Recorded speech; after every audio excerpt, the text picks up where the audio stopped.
Hello and welcome to today's daily news report where I cover all the biggest stories affecting your life and money. You watch this channel each day because I keep you in the loop on what's really going on in Washington, D.C. with President Biden and the U.S. economy. So let's jump right in.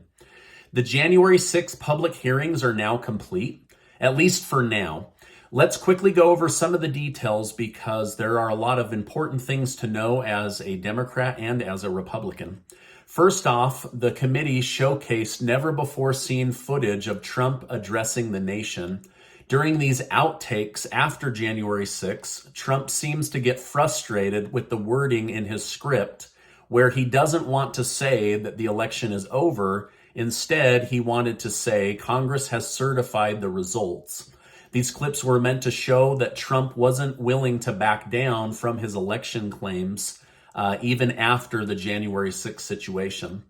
But this is just the beginning. The showcase or the main event of yesterday's committee was to show video footage of former Vice President Mike Pence. Audio showed that officials were scrambling to get Pence out of the Capitol or at least to safety. An anonymous White House security official stated that there were a lot of personal calls going over the radio, disturbing things, people saying, please tell my family goodbye in case this is the end. And to top it off, the committee attempted to support the previous controversial statements from former aide Cassidy Hutchinson. Video of retired police officer Mark Robinson was played where he said that he was told that the president was upset and was adamant about going to the Capitol and that there was a heated discussion about it. Unfortunately, nowhere in his testimony does he say that Trump lunged for the steering wheel or tried to choke out his Secret Service agent. He only said that he was told the president was upset.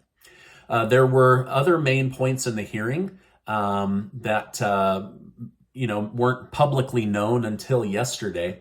However, even though they're supposed to be ending, Liz Cheney wants to go at it a second round in the month of September. She stated, doors have opened, new subpoenas have been issued, and the dam has just begun to break. We have work yet to do, and we shall see you all in September. A lot could happen between now and then, and they will bring that up. But I'm curious to know from you, do you think that this is going to continue to drag out until the midterm elections? Do you think they have a smoking gun or a true bombshell witness that will eventually get Trump charged? Or do you think that all of this is just being used to get him to not run for president in 2024? Let me know your thoughts in the comments. I enjoy reading them and try to answer as many of them as I can. Now, oddly enough, Donald Trump is still polling higher than Joe Biden in what they call if the election were held today poll. Trump has maintained his popularity among Republicans.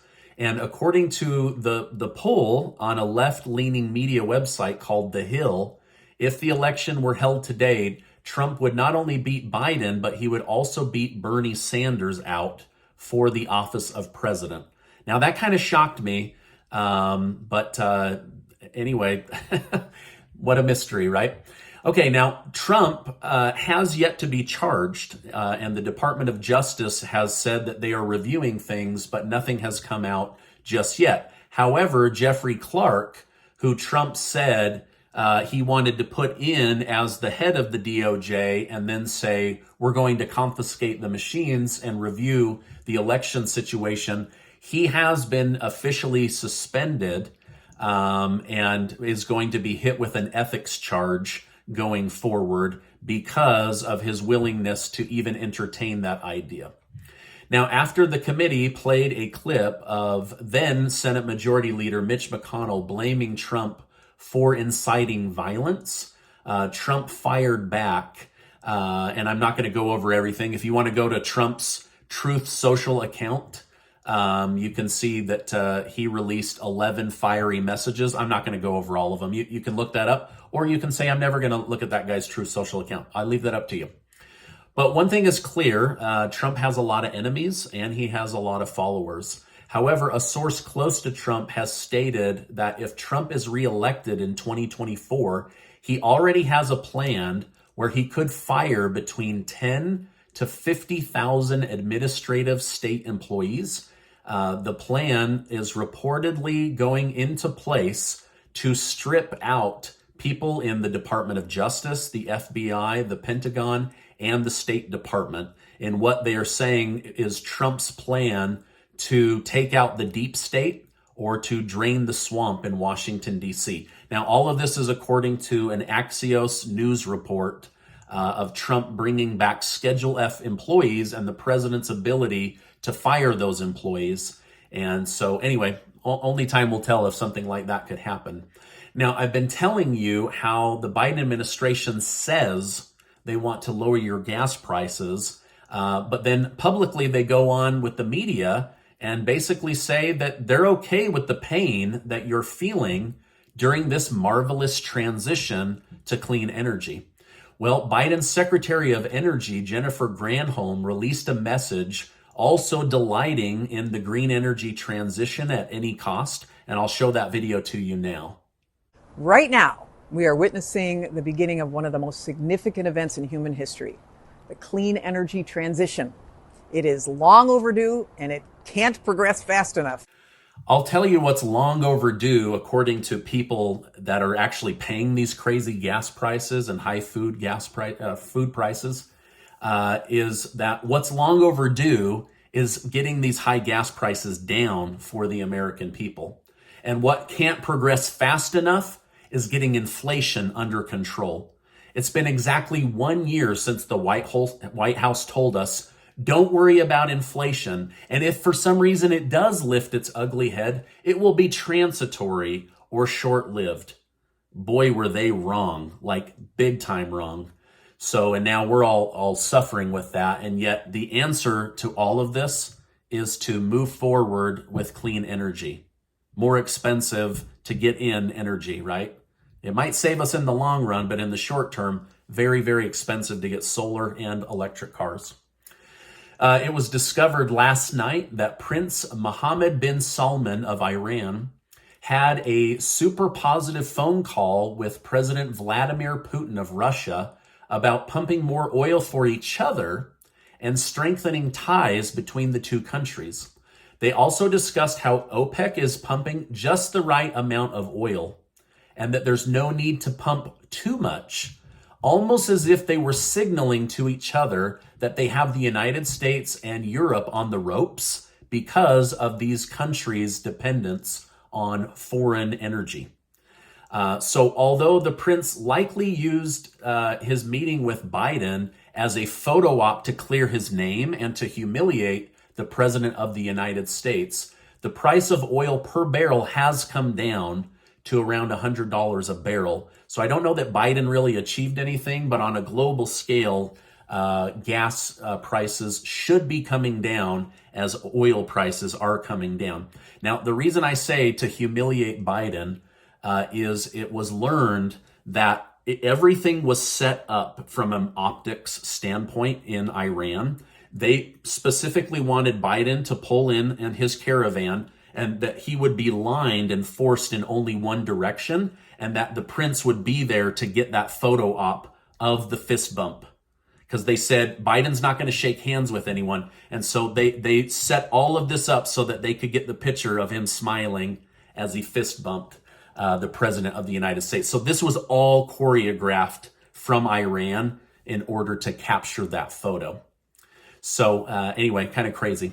Now, the White House and the Pentagon have announced today that the United States will be sending an additional $270 million of taxpayer-funded military equipment over to Ukraine. I think this is like the 16th or 17th time that we're sending taxpayer money to Ukraine. China is trying very hard to bury a story that you should be aware of.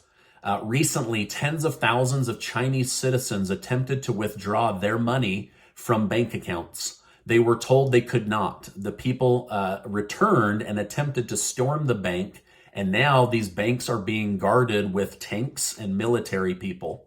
Yesterday, the Chinese government told these very people that their money now belonged to the government and they could only use it as an investment product, but could not withdraw their own money until the Chinese government gave them permission. I mean, these governments are really seem to be turning on their own citizens. Now, speaking of crazy government news, yesterday, Ukraine's central bank announced that they are devaluing the Ukraine dollar by 25%. This means that with the stroke of a pen, people high up in government overnight made a dollar worth 75 cents. So you could be working your entire life and they just wiped out 25% of all of your wealth with one decision. It's crazy.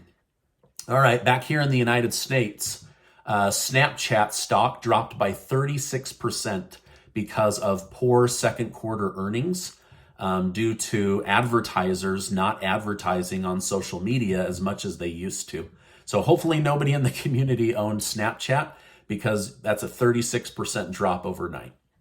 All right, now in some positive news, Ukraine and Russia have come to an agreement on letting each other get their country's food exports out to the rest of the world. Although at war with each other, neither country wanted to see other countries having nothing to do with their war suffer or starve. And so they have come together as kind of a Christmas in July miracle, and they're going to get that food out so that the food shortages that are predicted are still going to happen, but at a lesser rate. So this is really, really good news. One of Trump's advisors, Steve Bannon, who refused to testify to the January 6th committee because of executive privilege, was today held in contempt in a Washington, D.C. Courthouse for defying Congress. He could spend 30 days or up to 2 years in jail for not submitting to Congress's subpoena. Republican Representative Lee Zeldin, who is running for governor in New York, had an assassination attempt on his life yesterday. The attacker rushed on stage with a knife and stated, "You're done," and then tried to swing the knife at the governor-elect, or however you call it.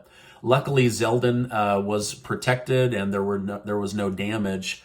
But under New York law, he was charged and then released within a couple of hours.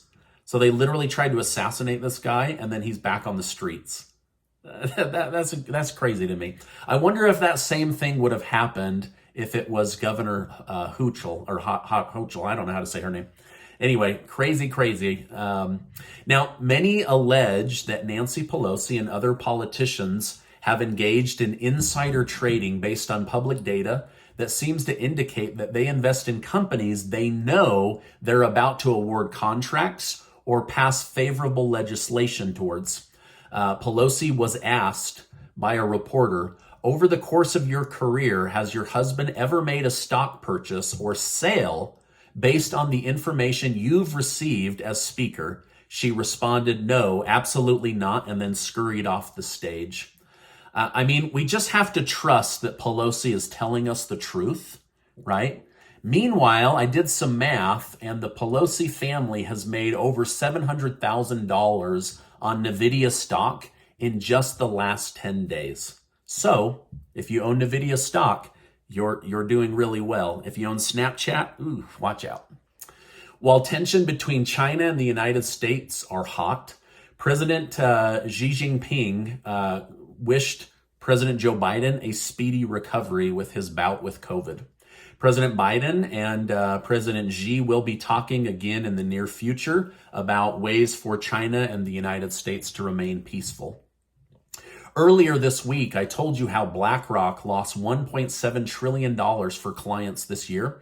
Well, their competitor, Blackstone, just announced that they are setting aside $50 billion for real estate when the real estate crash happens in the United States. They plan to buy up more single-family homes that should go to first-time home buyers. So this group and other hedge funds are literally squeezing the American dream out of people's hands, and Congress doesn't care to do a thing about it, right? So, I'm in my 20s, 30s, 40s. I've been saving up to finally own property and a home.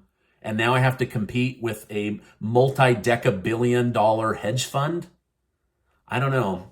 All these government leaders that pretend to care about you, and especially the middle class and lower income and fixed income, it's all a farce. They don't care about you, right? If they did, they'd be protecting you from this kind of shenanigans, and they would be moving to make more affordable housing, but they don't, right? They take people on Section 8 and they stick them into these crappy houses, and they don't do much for affordable housing other than talk about it, right? So anyway, Blackstone is preparing to buy up real estate all over the United States if there's a real estate crash. Florida Governor DeSantis will be sending 59,000 Floridian families a one-time payment of $450 to help with the impact of inflation. DeSantis stated, "Please accept this payment as a form of gratitude and acknowledgement for all that you do to help nurture Florida's future. God bless you, and God bless the great state of Florida." So on the West Coast, we have Governor Newsom sending out checks in California while saying, "I'm not buying votes or running for president." Now we have Ron DeSantis on the East Coast sending out checks and saying, "I'm not running for office either." But I get the feeling they're both running for office, but because of campaign finance rules, they don't want to officially announce it or rustle any feathers of names bigger than themselves. Newsom recently ran attack ads on DeSantis in Florida, and as of today started running attack ads on the governor of Texas. So I think he's definitely gearing up to run. Now, before you go, I want to remind you that you are amazing. Make sure to get your name entered to be one of the winners of the $6,000 in cash that Casey and I are giving away. Check out yesterday's video, and I will see you on the next video.